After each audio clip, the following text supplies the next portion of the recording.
Hi, everyone. On today's episode, we are going to be talking about Pet Nat. If you've ever wondered what the heck it is, why it's all the rage, and why all the cool kids are now drinking it, this is the episode for you. Also, don't forget to like and subscribe down below to stay up to date with all the things we're doing.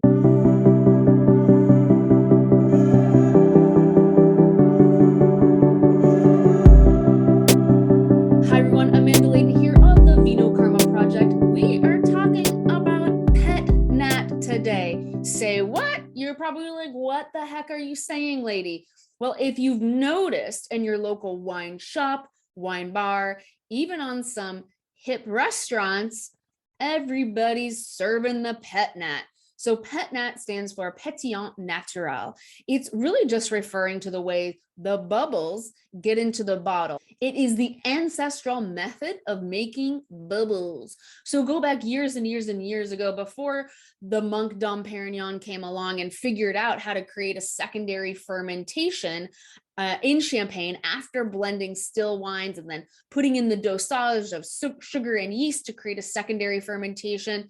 Anybody who wanted bubbles was like, how do we get those damn bubbles in that bottle? So what happens is that Pet Nat gets bottled while the wine is still undergoing its initial fermentation. So yeast eats sugar, which is what happens in the fermentation process.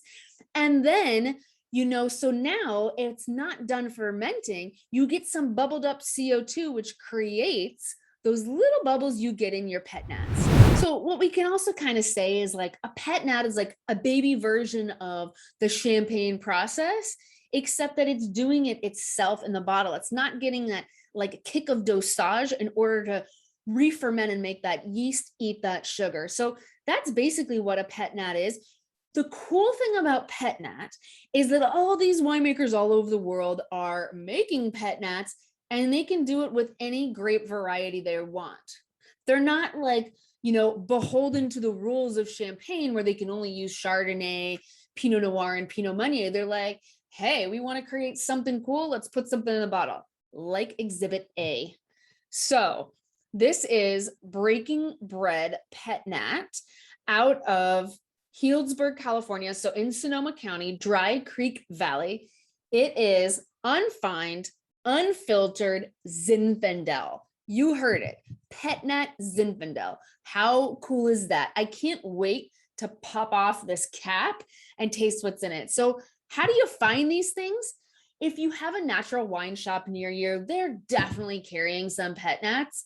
Also, a kind of clue is if you see this beer cap on the bottle, more than likely it's a Pet Nat. You can also see how cloudy this is. So they haven't taken out, they haven't filtered it to take out any of the sediment. They're leaving this bad boy as is with all of this natural, juicy, lovely winemaking process. So, what's also really interesting about this is because the wine is still undergoing fermentation when it gets into the bottle. So the winemaker is kind of like, well, I did with Mother Nature what I could. I'm going to put it in there. It's going to ferment. It's going to create CO2. It's going to get a little bit of bubbles. And after that, who knows? So every bottle might be a little bit different. It's not like champagne where they're keeping a consistent house style. Anyway, I love what's going on with this. I think it's super cool to see a product being bottled like this and to really be on the market in a way where consumers can taste it and know that if it's cloudy and looks a little bit weird and has a cap on it, there's nothing wrong with it. They've just gone back to tradition and they're doing something funky and unique and cool.